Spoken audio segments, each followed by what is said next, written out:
अस्सलाम वालेकुम नाज़रीन, आप देख रहे हैं पंजाब न्यूज़ और आपका मेज़बान शहबाज मदनी आपकी खिदमत में हाज़िर है और प्रोग्राम आज पंजाब न्यूज़ के साथ। आज हमारी टीम पहुंची है शहर समंदरी के अंदर। यहाँ पर आज ख़ुसूसी तौर पर हमारे साथ जो मेहमान मौजूद होंगे, मैं समझता हूँ कि वो किसी तारफ़ के मोहताज नहीं हैं। मरूफ़ सियासतदान साबक MNA चौधरी सफदर रहमान साहब, उनके साथ आज हमारा एक ख़ुसूसी प्रोग्राम होगा।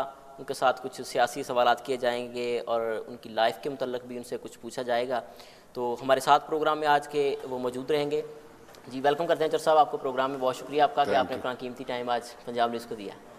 आपने बुलाया जी, आप लोगों का शुक्रिया मैं तो अदा करता हूँ कि हमारा और आपका ताल्लुक़ जो है वो तो चलता रहना है, क्योंकि मीडिया और सियासत दोनों इस तरह हैं। बिल्कुल। अब ये हमारी अपनी हिम्मत है कि या मर्जी है कि इसको नेगेटिव वे में हम चलाएं या पॉजिटिव वे में चलाएं। आप पूछें, मैं हाज़िर हूँ। जी चौधरी साहब, प्रोग्राम का आगाज़ करते हैं और सबसे पहले मैं आपसे ये क्वेश्चन पूछना चाहता हूँ कि आप कहाँ पर पैदा हुए और आपने इब्तदाई तालीम जो है वो अपनी कहाँ से हासिल की? बिस्मिल्लाहिर्रहमानिर्रहीम। मैं फैसलाबाद में पैदा हुआ हूँ। DPS से मैंने मैट्रिक किया है, डिविजनल पब्लिक स्कूल फैसलाबाद से। इंटर कॉलेज से मैंने FSC की है।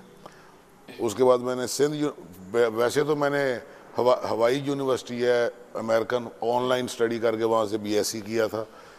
चूँकि वो एफिलिएटेड नहीं थे इधर पाकिस्तान में, इतराज़ हो सकता था कि ये इक्विवेलेंट नहीं है हमारे साथ। फिर मैंने सिंध यूनिवर्सिटी से BSc किया दोबारा कंप्यूटर साइंसेज में, और अल्हम्दुलिल्लाह आज तक वही है। ठीक है, तो आपने अपनी सियासत का आगाज़ जो है वो कब से किया है? किस सन के अंदर जो है वो आपने? मैं 79 में मैं शेखुपुरा में ज़िम्मेदारा करता था। मेरी ज़मीन होती थी वहाँ पे, मैं ज़िम्मेदारा करता था। 79 में पहला जनरल ज़िया के दौर में बल्दियाती इलेक्शन आया। मैं वो 79 का इलेक्शन, हालांकि था तो वो गैर जमाती, मगर मैं बहसीयत मुस्लिम लीगी वर्कर वहाँ पे लड़ा हूँ और अल्लाह के फजल करम से मैंने वो भी विन किया। फिर 83 में दोबारा वहाँ पे इलेक्शन हुआ, वो भी विन किया वहाँ से। अच्छा। चूँकि मेरा कारोबार सारा फैसलाबाद में था, हल्का मेरा ये है, सारे अजीज़ों का वहाँ तो सिर्फ ज़मीन की वजह से था। मैं फिर वापस फैसलाबाद आ गया और 93 में बाई इलेक्शन में मुझे जमात ने मेरे टिकट दी।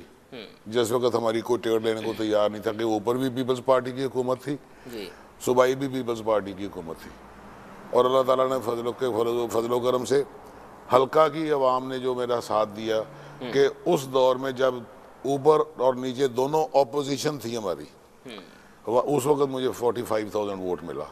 अच्छा। और वो जो 6 बजे अनाउंस हुआ है, वो सबको पता है कि 5 बजे इलेक्शन ख़त्म हो तो काउंटिंग 6 बजे तक पूरी नहीं होती। 6 बजे उन्होंने अनाउंस कर दिया था कि शाहद नज़ीर जीत गया। अच्छा, आपको जब वो शिकस्त का सामना करना पड़ा? वो तो मैदान में फिर होता ही है ना कि जो दो पहलवान अगर कुश्ती करते हैं तो एक ने तो हारना है, एक ने जीतना है। उसमें कोई वो घबराने की ज़रूरत नहीं, अगला दोबारा फिर मैदान होता है। फिर 97 तक मैं हल्के में था। ठीक है। बल्कि वो सिटिंग MNA जो था वो शाहद नज़ीर, वो गायब था। आपने 1997 में जो आपने इलेक्शन कंटेस्ट किया है, आप MNA मुंतखब हुए। जी जी।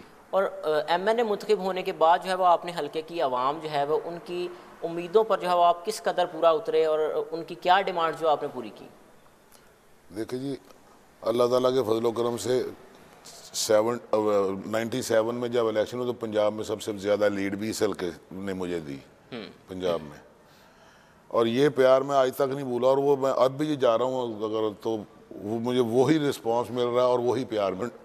97 में जब इलेक्शन हुआ तो पंजाब में सबसे ज़्यादा लीड भी इस हल्के ने मुझे दी पंजाब में, और ये प्यार मैं आज तक नहीं भूला। और वो मैं अब भी जा रहा हूँ अगर तो वो मुझे वही रिस्पांस मिल रहा है और वही प्यार मिल रहा है। मेरी गैर हाजिरी की वजह जो थी उसमें लोग यही कहते हैं कि चौधरी सफदर रहमान साहब इलेक्शन जीते हैं और इन्होंने हल्के की आवाम को टाइम नहीं दिया। मैं वही अर्ज करने लगा हूँ कि हमारा 97 में जब इलेक्शन हुआ है, हुकूमत तो बन गई, मगर उस वक्त हमारा चीफ जस्टिस सजाद शाह के साथ प्रॉब्लम चल रही थी, आर्मी चीफ के साथ प्रॉब्लम थी, और प्रेसिडेंट फ़रूक लुगारी था, उनके साथ प्रॉब्लम थी। वो 2.5 साल जो हमारी हुकूमत रही है उसमें हमको तो जिसको कहते हैं रात के 12 बजे भी हमारी इजलास हो रहा होता था। हमको पूरी टन्योर में मेरा ख्याल है कि हम कोई 1 महीना घर आए होंगे, वरना इस्लामाबाद ही रहे हैं। उसकी वजह से वो गैप आया, और ना उस वक्त कोई डेवलपमेंट के फंड्स मिले थे। जब फंड्स मिलने का टाइम आया, हम ये सारी प्रॉब्लम्स ख़त्म हो गई हमारी 2.5 साल में। उस वक्त परवेज़ मुशर्रफ ने कू कर लिया। ठीक है, तो आपने जैसे बताया कि तकरीबन 1 महीना जो आप फ्री रहे होंगे, बाकी सारा साल जो है वो आप लुके छुपे रहे। तो मुझे ये बताएं, छुपे नहीं रहे। 2.5 साल उधर ये होता था कि किसी को इजाज़त नहीं होती थी हमें कि वापस जाएं, क्योंकि रात के 12:01 में भी इजलास हो रहा होता था।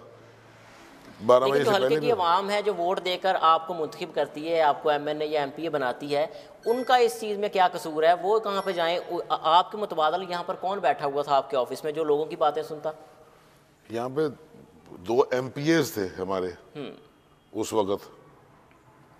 आज मैं अगर MPA का इलेक्शन लड़ रहा हूँ ना, उसी वजह से लड़ रहा हूँ कि उस वक्त जो MPA था मेरे नीचे इस हल्का से, उसने जितना मेरा वो जिसको कहते हैं ना नुकसान कर सकता है वो किया है, और उसका ट्रैक रिकॉर्ड है कि वो किसी भी MNA के साथ नहीं चल सका। मुझे कोई इसमें वो उसका नाम लेने में कोई खौफ नहीं है। वो पहले मदर अली गिल था, उसका वालिद आरफ गिल है, जो साल में 4-4 पार्टियां बदलते हैं। अब वो किस मुंह से नून लीग में शामिल होने की कोशिश कर रहे हैं कि आज से 1.5 माह पहले तो तकरीरें कर रहे हैं कि हमारा अब्बा जो है वो इमरान खान है। अब वो अब्बा चेंज कैसे करेंगे, ये तो मुझे समझ नहीं आ रहा कि पहले हकीकी आज़ादी ढूंढ रहे थे, अब हकीकी अब्बा ढूंढ रहे हैं ये PTI वाले। ये तो कोई बात नहीं कि बंदा जिसके साथ चले उसके अंदर इतनी कम से कम मॉरल सपोर्ट उसके अपने ज़मीर की होनी चाहिए उसके साथ, कि यार मैंने जिसके साथ अच्छा वक्त गुजारा है, बुरे वक्त में उसके साथ खड़ा हूँ। जब देखा कि कश्ती डूबने लगी है तो जो चूहे थे वो छलांगे लगाना पर, तो अब देखा तो कश्ती जो है वो बवर से निकल आई है, अब उसमें दोबारा सवार होने की कोशिश करेंगे, तो ये हम नहीं इंशाल्लाह होने देंगे। और ना शहर भर में तो हर तरफ जो है वो पोस्टें लगाई जा रही हैं, फ्लैक्स लग रही हैं कि गिल बरादरान जो हैं वो उनको नून लीग में शामिल किया जा रहा है।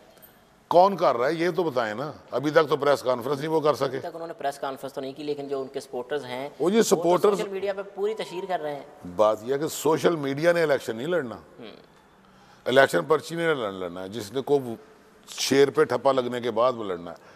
पहले वो जाके इंटरव्यू तो दें कि नवाज शरीफ को बताएं जमात के साथ हमारी खिदमात क्या है। वहाँ पे मेरे साथ और भी तो कैंडिडेट होंगे। हाफिज सईद बुल्लर साहब हैं, जी जी, मेरे ओपोनेंट हैं, वो भी जमात के कैंडिडेट एप्लीकेंट है। नज़ीर हुसैन बाजवा साहब हैं, वो भी एप्लीकेंट है, मैं भी। अभी तक तो हम 3 हैं, इनका तो नामो निशान ही नहीं है वहाँ पे। जब आपने जिस जमात से इलेक्शन लड़ना चाह रहे हैं आप उसको अप्लाई नहीं किया तो फिर स्काई लैब को तो हम नहीं बर्दाश्त करेंगे। सही बात है। अच्छा, आप PP 104 से उम्मीदवार हैं पाकिस्तान मुस्लिम लीग नून की। PP 105 से कौन सा कैंडिडेट मजबूत कैंडिडेट है? PP 105 में जी देखें, रॉ साहब सिटिंग MPA साहब का MPA है हमारे जी। अब तक तो वो हमारे वो ही है नज़र आ रहे हैं। उनके ओपोनेंट है वो मेजर अकरम साहब हैं। अब वहाँ पे उनका फैसला जमात ने करना है कि उनमें से कौन आ रहा है।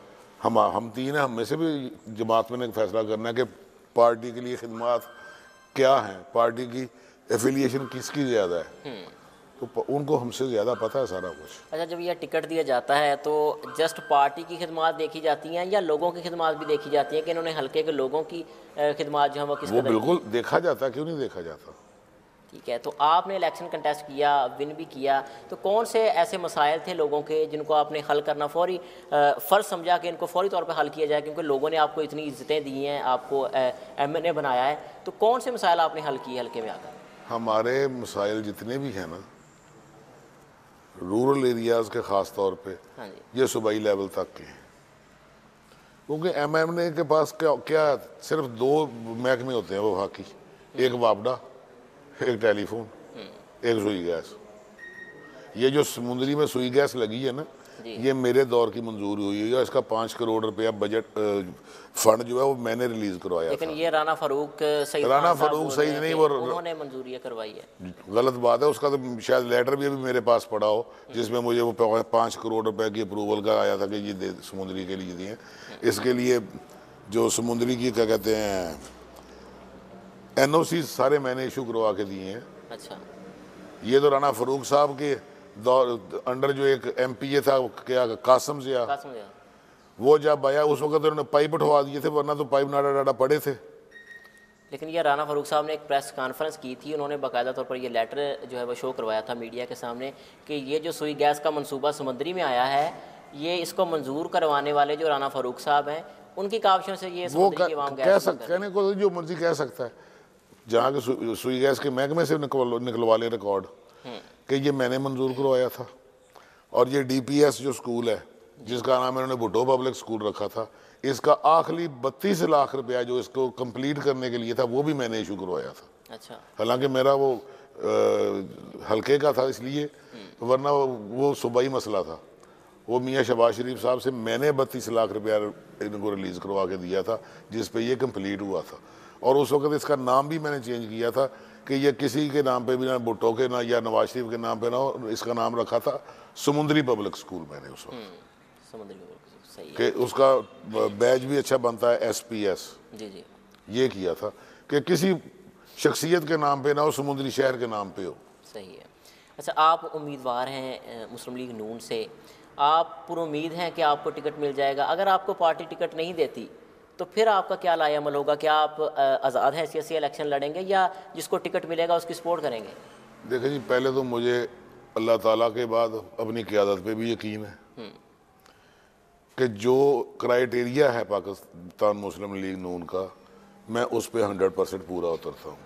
सही है कि ना मैंने एक दिन के लिए पार्टी बदली, ना एक दिन के लिए किसी की बात सुनी कि वो मेरी क़यादत के ख़िलाफ़ बोले। सही है। क़यादत हम तीनों में से किसी को भी टिकट दे दे, नज़ीर हुसैन बाजवा, हाफिज़ सईद पुलर साहब मेरे वो साथी हैं, मुस्लिम लीगी हैं, मैं उनका साथ दूंगा। तो अगर अगर ये बार बार मैं कह रहा हूँ, अगर किसी लोटे को यहाँ पे नाजल करने की कोशिश की गई किसी हवाले से, किसी गलत कॉरस्पॉन्डेंस से या किसी गलत मैनिपुलेशन से, तो हम तीनों कैंडिडेट मिलके उसके खिलाफ लड़ेंगे और सीट जीत के नून लीग को देंगे।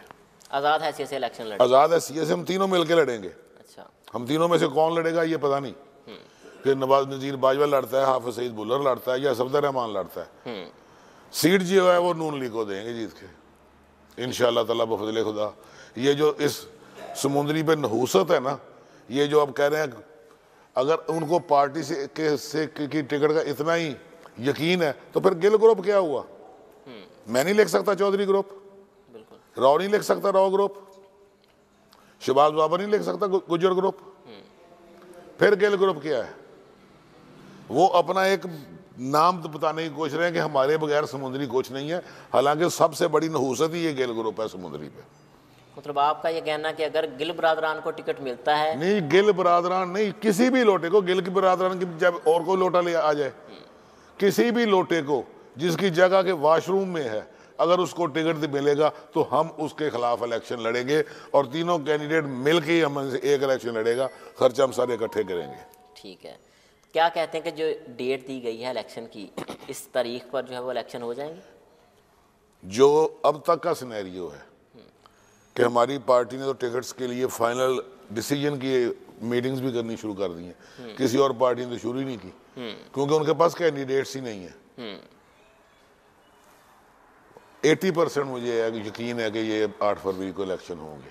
सिर्फ 20% वो जो बालाई इलाकों की सूरत हाल है बारिश मौसम की वजह से, उसकी वजह से अगर डिले भी हुए तो मेरे ख्याल में ये रमज़ान शरीफ के माह के बाद अप्रैल के फर्स्ट वीक या सेकंड में इलेक्शन होंगे।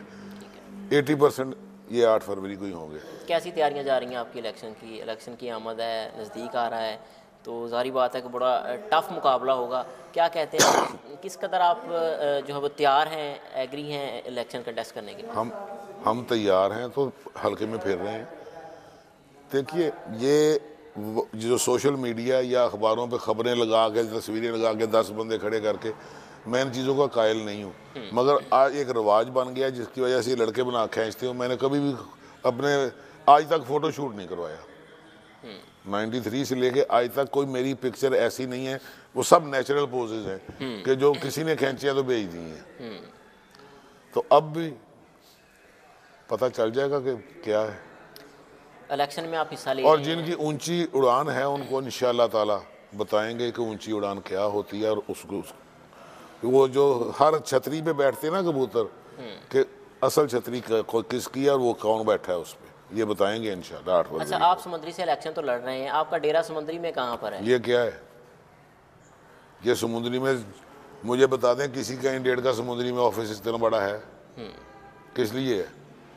मंडी में पहले होता था, वहाँ तो अब गाड़ी खड़ी करने की जगह नहीं। को अपने डेरे की जो लोकेशन भी बताइएगा कि जिसने आपसे मिलना हो आपके डेरे में आपके पास तशरीफ समुद्री आप मेन रोजाना रोड पे 468 अड्डे के साथ हमारा अड्डा है, अपना ये दफ्तर है, लिखा हुआ है बाहर मुस्लिम लीग सेक्रेटेरिएट NA 98 लिखा हुआ है।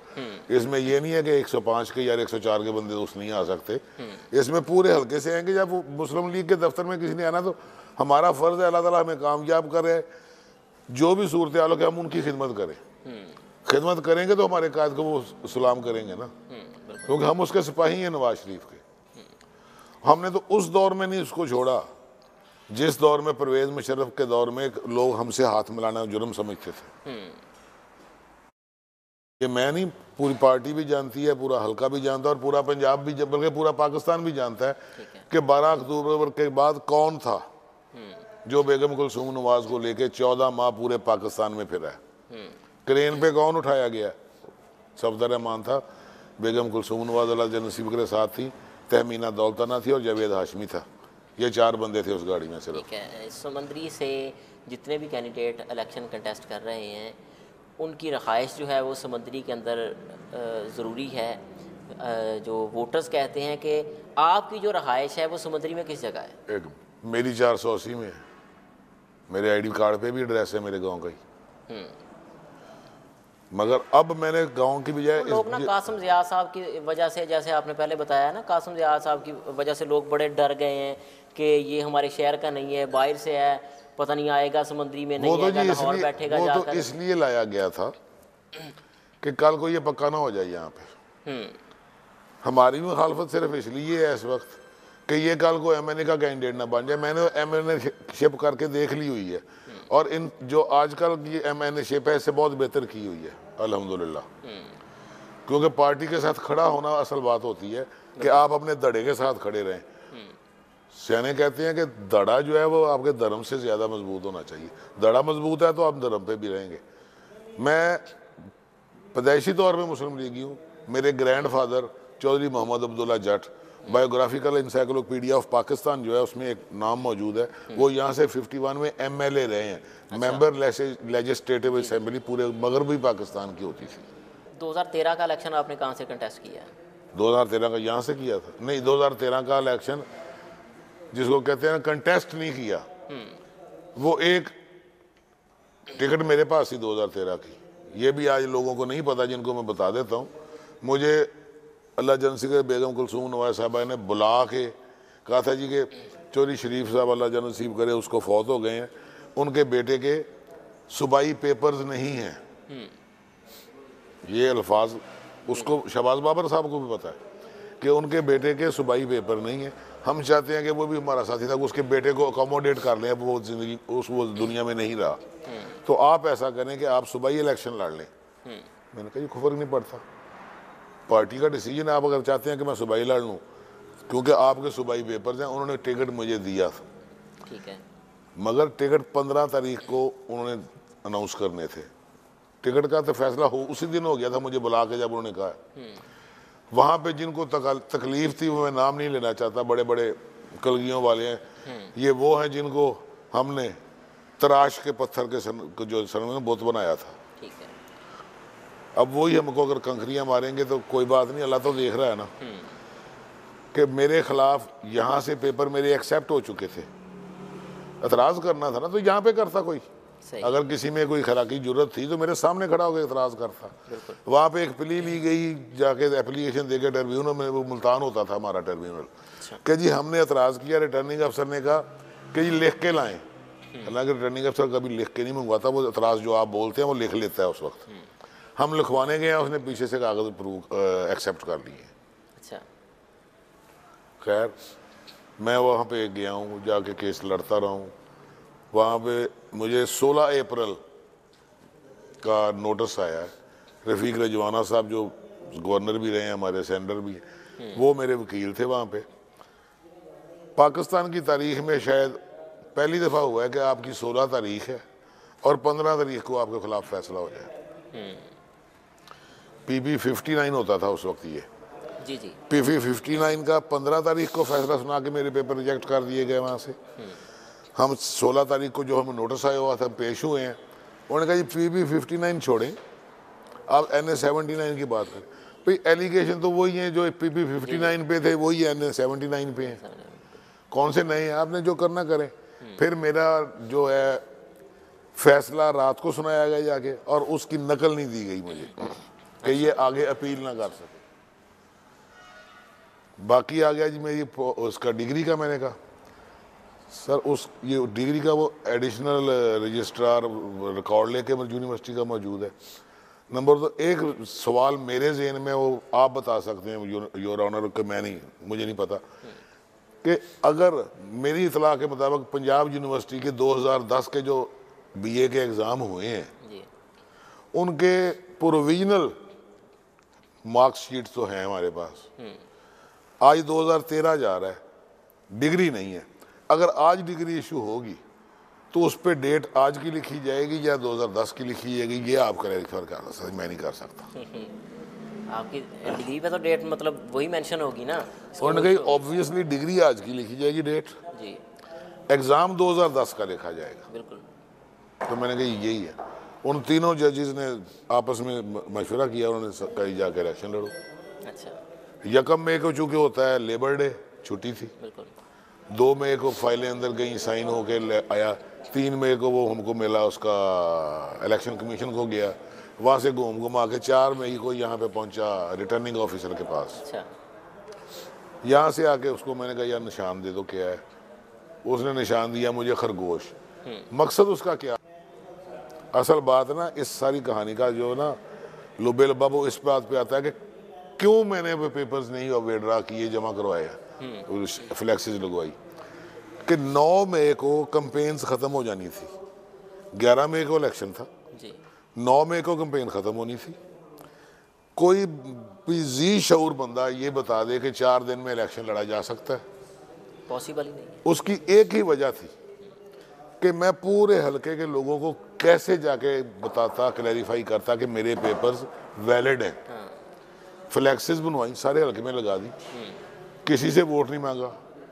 मेरी फैमिली के और मेरा ज़ाती वोट भी 11 मई को 2013 को जो है वो शेर के निशान पे ठप्पा लगा है। वो इस बात से कि 30 साल से एक ही तलकीद किया है लोगों को कि शेर के निशान पे मोहर लगानी है, नाम नहीं पढ़ना। सीट पे वो हमारे कैंडिडेट शहबाज बाबर गुज्जर साहब का मुकाबला जो है वो आप किससे समझते हैं? कौन सी पार्टी है उनका मुकाबला? मतलब जो तहरीक इंसाफ के हैं जी हाफिज मुमताज़ साहब, वो करेंगे अच्छा या कोई और कैंडिडेट करेगा? तहरीक या किसी इंसाफ और का भी पार्टी तो कोई करेगा? हाफिज मुमताज़ कहाँ है? वो तो पर्दा स्क्रीन से गायब है। वो इसलिए नहीं गायब कि वो PTI का है, वो अपनी करप्शन की वजह से गायब है। उस पर जो करप्शन के केसेस हैं वो उनसे क्लियर होगा तो इलेक्शन लड़ेगा। बाकी कोई भी आए, हमारा कैंडिडेट मजबूत है अल्लाह ताला के फजल व करम से। शहबाज बाबर 2 दफ़ा MNA रह चुका, तीसरी दफ़ा हैट्रिक करेगा इंशाल्लाह वो। ठीक है। तो शहबाज बाबर के साथ तो हाफिज सईद गुलर साहब हैं और उधर से जनाब मेजर अकरम साहब हैं। मतलब किस तरीके से समझते हैं आप कि आपका वो पैनल जो है वो मुकम्मल होगा जिसमें आप भी होंगे, मतलब राव काशिफ साहब भी होंगे, शहबाज साहब भी होंगे, तो वो दोनों कैंडिडेट जो हैं वो कहाँ जाएंगे? देखें जी, जो क़यादत को जिन्होंने दरख्वास्त दी है, जो कैंडिडेट नॉन लीग के हैं बशमूल मेरे, उधर राव काशिफ है और मेजर अकरम साहब है। जी जी। MNA का 50% हाथ होता है अपनी रिकमेंडेशन का, उसके बाद पार्टी जो फैसला करती है।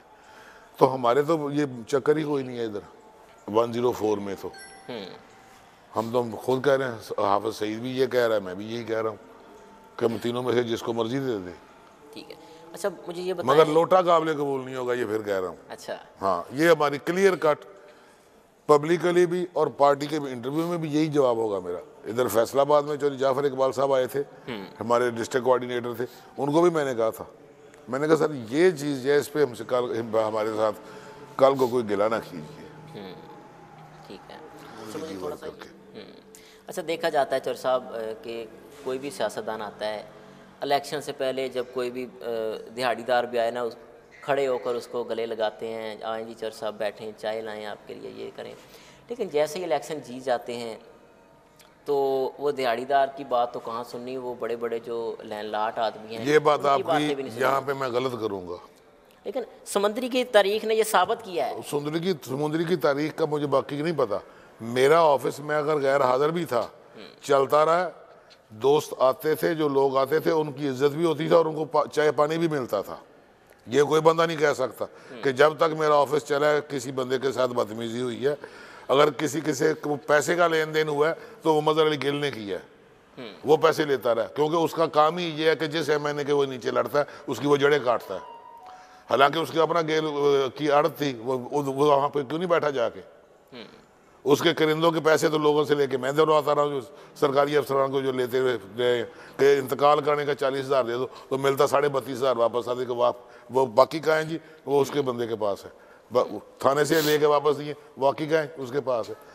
मेरे दौर में अल्लाह ताला के फजल करम से हमने किसी पे एक भी FIR नहीं कटवाई, किसी के साथ जुल्म नहीं किया, कोई बंदा पूरी जैसा कि आपने देखा है कि आज का ये प्रोग्राम जो है वो चौधरी सफदर रहमान साहब उनके साथ जो है वो गुजरा है, और आपने देखा है कि उन्होंने तमाम तर सवालात के जो है वो बेहतरीन अंदाज में जवाब दिए हैं, और आने वाला इलेक्शन जो है वो किस स्टाइल से ये लड़ेंगे और किन किन की ये सपोर्ट करेंगे और किन को ये सियासतदान ही नहीं मानते, ये तमाम तर सवालात के जवाब जो है वो आपने आज के प्रोग्राम में सुने।